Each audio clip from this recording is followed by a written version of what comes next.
Have you seen these giant maps of Iraq? Who's fighting? I mean, half the groups I can't pronounce. Half the groups I don't even know.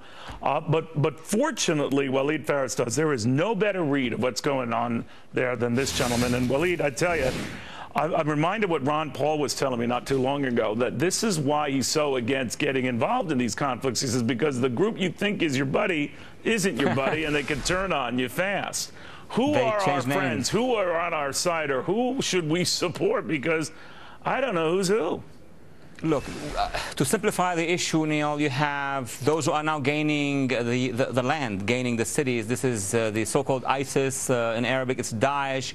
This is Al-Qaeda mutation. It is moving into becoming something more efficient, stronger. Now they're going to get money because of the banks, and they're going to have impact on the oil. They are establishing a Taliban-like emirate in the heart of Iraq. They're going to go to Syria as well. These are the bad guys. Now, so that would be a direct challenge to Saudi Arabia as far as the economic rulers of that region, right? That would be a direct threat, I would say. Look, if you look at the map, you see that they are across from the border of Saudi Arabia. It's not just Syria. It's not just Jordan. It's really Saudi Arabia, Kuwait, and the entire Arabian Peninsula. That's why, on the long term, this organization will become a real threat to world economy. So I always wonder, Waleed, and you and I talked last after the Egypt uprising, spring uprising, and I remember asking you the same dumb questions then. Who do we trust? Who do we count on as being worth giving money to? Because every time we do, the money disappears and they disappear. We give the money, Neil, you know, and we discuss it to contractors, and they are the ones who are deciding, or diplomats or bureaucrats. Reality is that we missed the boat. Early stage of the Arab Spring, there were women, minorities, civil society, kids.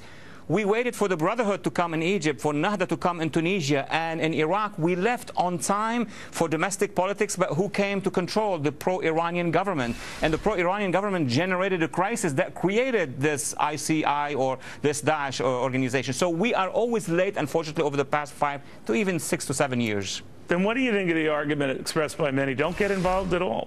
And whatever the president wants to do, he says all options are on the table, short of ground troops. You just be prolonging the agony. What do you think? I don't think he's going to send ground troops. I think he's even looking at the possibility of not doing airstrikes. He is too concerned about if he does a limited strike, as was the case in Syria, and that's why he changed his mind on Syria. There is no such thing as limited strike. They will strike back, not just in Iraq, but in many other places. And also, Neil, there is another issue which is going to come soon in a few days. The Iranians are intervening. If you don't do anything meaningful, the Iranians have already brigades moving into the Shia area of Iraq. So you're looking at Al-Qaeda in the north and the center, and the Iranian and Hezbollah and their friends in the rest of the country. A total mess. Do you think that the president really secretly just wants to wash his hands of this?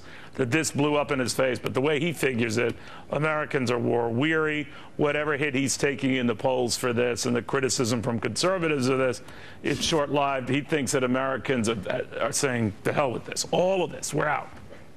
Look, he's going out of a trauma of Benghazi. It's not over yet. The trauma of releasing 5 generals of the Taliban who are going to be directing the Taliban return into the areas we're going to withdraw from. The trauma of promising to intervene in Syria and not intervening in Syria, descending into hell. He's not going to go into Iraq. He's not going to unleash American force in Iraq. That's why he is urging the Iraqi leadership to come together to get to that. He's even sending strong messages to the Iranians to help a little bit. I wouldn't be in his shoes. So it's a very difficult situation. You're telling me it's over. Iraq is Vietnam. Done. I hate to say it. I don't see anything we could do for Iraq now, short of a massive change of our foreign policy, which the administration is not going to do. Wow. Waleed, thank you, my friend. Waleed Faris. Thank you. And you wonder why the country is so polarized. This just even made it more so after this. Did you know pigs clean pipelines? Pigs, or pipeline inspection gauges, inspect for leaks and clean contaminants in energy pipelines. The Alerian MLP ETF provides access to the 25 leading energy infrastructure MLPs that operate these pipelines, storage facilities, and processing plants with no K1s or state filings.